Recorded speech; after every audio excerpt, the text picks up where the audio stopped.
Hey horsey people, how's it going? So this is a disclaimer. I'm not saying that your horse isn't skilled. I'm not saying that my horse isn't skilled. I'm not saying every horse that's in a sale barn or sitting in a pasture is not skilled.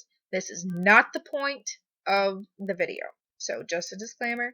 I'm not saying your horse isn't skilled, but just sit through the video and maybe you'll figure it out. Number one, skilled horses have a price tag.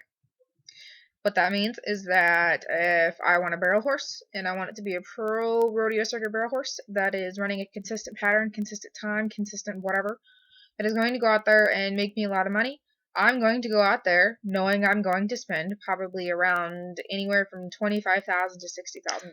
Number two, cheap horses are cheap for a reason. What that means is that somebody did not take the time to train them in a certain discipline, in a certain sport, in a certain anything, and that they are just being sold as is for that price. Now, it doesn't mean that they can't be skilled or they won't be skilled. It just means that nobody has put the training into them to make them skilled. Number three, when the training is put into making a skilled horse, the price automatically goes up, which means that if I'm going to put the time and the money into this horse to make it a barrel horse or to make it whatever I want it to be, it's going to reflect on the price that I sell it as. If I'm going to go grab a horse that I put 10 rides on and go out and sell it, I know I'm not going to sell it for very much money. I mean, that's just not how it works. Number four. Just because you bought old bread at the sale barn for $250 or got him for free, it isn't the point. It's not the point of the video. I'm sorry. Number five. Just because you love Mr. Fluffy sitting out in the pasture doesn't make him worth gold bars. Now to sum up the whole video for you. If you really read between the lines of what this picture and what this video means, I mean really, really seriously, it makes sense. Because cheap horses, you have to bring out the skill and put the time and training into them to get them skilled.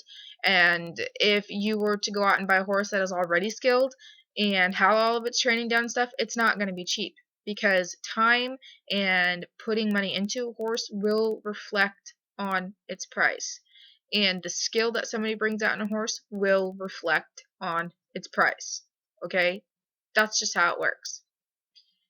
It's not saying that one horse is better than the other. It comes down to training and what the horse can do, which I basically went over. That's exactly what it means. It comes down to what training the horse has had done and what the horse can do. If the horse has been sitting in a pasture for 7 years and you want to, sell it for $5,000, people are going to think you're freaking nuts. I mean, they just are going to think you're nuts. Now, if you get a horse that you put time and money into and that you've been riding and making a skilled horse and you go out and sell it for $5,000, people are going to be more inquired to look at it. They're not going to be more inquired to one that has been sitting in a pasture forever or that you bought from a sale barn or, whatever. I mean, that's just how it is. You aren't looking at a $5,000 horse if it's been sitting forever and you have to bring out the skill in it. And you're probably looking at a $5,000 horse if someone has put the time and money into it and it's already trained to do what you want it to do. That's basically what this video means. Some people aren't going to agree.